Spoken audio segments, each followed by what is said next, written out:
दोस्तों नमस्कार। आज मैं एक और नई कहानी आपके सामने प्रस्तुत करना चाह रहा हूँ, जिसका शीर्षक है सफलता के लिए दर्द सहना सीखो और पत्थर कैसे बना भगवान।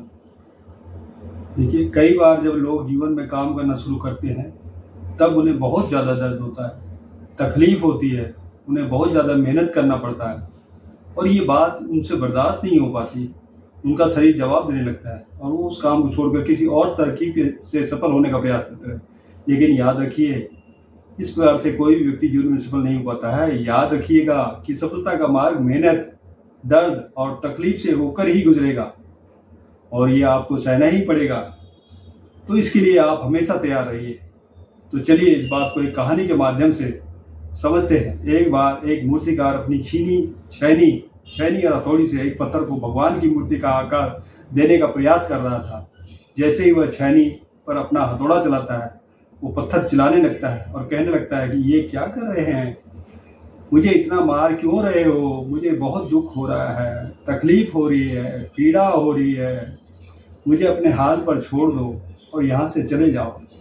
मूर्तिकार ने उस पत्थर को कहा, मुझे बहुत अच्छे से पता है कि तुम्हें बहुत ज़्यादा दर्द हो रहा है, तकलीफ हो रही है और तुम बहुत ही ज़्यादा पीड़ा में हो, लेकिन यदि आज तुमने इस दर्द को नहीं सहा, इस तकलीफ को नहीं सहा, तो जीवन भर तुम यहीं इसी प्रकार से पड़े रहोगे। मुझे पता है कि तुम में आगे बढ़ने की अपार संभावना है, तुम एक बहुत अच्छे पत्थर हो, लेकिन यदि तुम इसी प्रकार से रहोगे तो कभी भी आगे नहीं बढ़ पाओगे। इतना कहकर मूर्तिकार औजार उठाए ही थे कि पत्थर फिर से चिल्लाने लगा, गिड़गिड़ाने लगा, विनती करने लगा कि मुझे अपने हाल पर छोड़ दो। मुझे पता है कि जीवन के लिए कौन सी चीज़ सही है और कौन सी चीज़ गलत है। मुझे बहुत ज़्यादा दर्द हो रहा है और मैं इस तकलीफ से बहुत ज़्यादा नहीं सह सकता। जिस हाल में जो उस हाल में छोड़कर मुझे तुम यहाँ से चले जाओ। उस मूर्तिकार फिर से उस पत्थर को समझाने की कोशिश की, ज़्यादा अधीर मत बनो और अपने सब्र को बनाए रखो। थोड़ी देर बाद और इस दर्द को सहते रहो। यदि इस दर्द को सह लिया तो भगवान की मूर्ति के रूप में तुम्हारी स्थापना कराऊंगा और फिर दूर दूर से तुम्हारी पूजा करने आएंगे और पंडित लोग तुम्हारी सेवा करेंगे। लेकिन पत्थर ने उस मूर्तिकार की एक भी बात नहीं मानी। वह चिल्लाता रहा और अपनी बात पर अड़ा रहा। मूर्तिकार ने उस पत्थर को समझाने की बहुत कोशिश की, लेकिन वह पत्थर नहीं माना।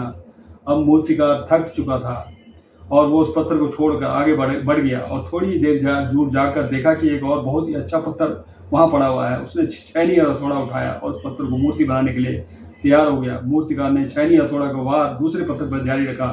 दूसरे पत्थर को भी दर्द हुआ, तकलीफ हुई, लेकिन उस पत्थर ने बर्दाश्त कर लिया और देखते देखते थोड़ी समय बाद उस पत्थर ने भगवान की मूर्ति का रूप धारण कर लिया। थोड़े दिनों बाद उस मूर्ति का एक मंदिर में स्थापना हो गई। धीरे धीरे करके लोग वहाँ पूजा पाठ करने आने लगे।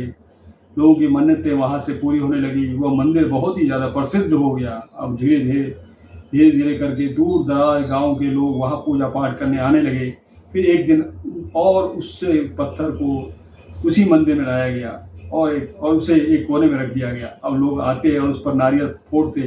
ये कोई पत्थर नहीं बल्कि पत्थर था जिसने दर्द को नहीं सहा था। वो पत्थर मन ही मन बहुत ज़्यादा पछता रहा था, दुखी हो रहा था और अपने आप से कह रहा था कि काश मैं उस दिन उस दर्द को, उस तकलीफ को सह लिया होता तो आज लोग मेरी भी पूजा करते। इसलिए आप भी अपने जीवन में हमेशा याद रखिएगा कि जब भी आप अपने कैरियर की शुरुआत में किसी काम को कर रहे हो, पढ़ाई कर रहे हो या कोई काम कर रहे हो और उससे आपको दर्द हो रहा है, तकलीफ हो रही है, ज़्यादा मेहनत करना पड़ रहा है, तो आप रुकिएगा मत। किसी और रास्ते की शुरुआत मत करिएगा, क्योंकि कोई और रास्ता आपको सफलता नहीं दे सकता है। आपको उस दर्द को, उस तकलीफ को सहना ही होगा और उस दर्द को, उस तकलीफ को सहकर आप ज़्यादा मजबूत होंगे और तभी आप अपने जीवन में आगे बढ़ पाएंगे। और जीवन में हमेशा याद रखिएगा कि आपको पहले पत्र की तरह नहीं बल्कि दूसरे पत्र की तरह बनना है। यदि ये कहानी आपको पसंद आई है और इससे कोई सीख मिली है तो आप अन्य लोगों के साथ इस कहानी को शेयर करिएगा और मेरे चैनल को सब्सक्राइब करिएगा। आपसे आपकी विनती है।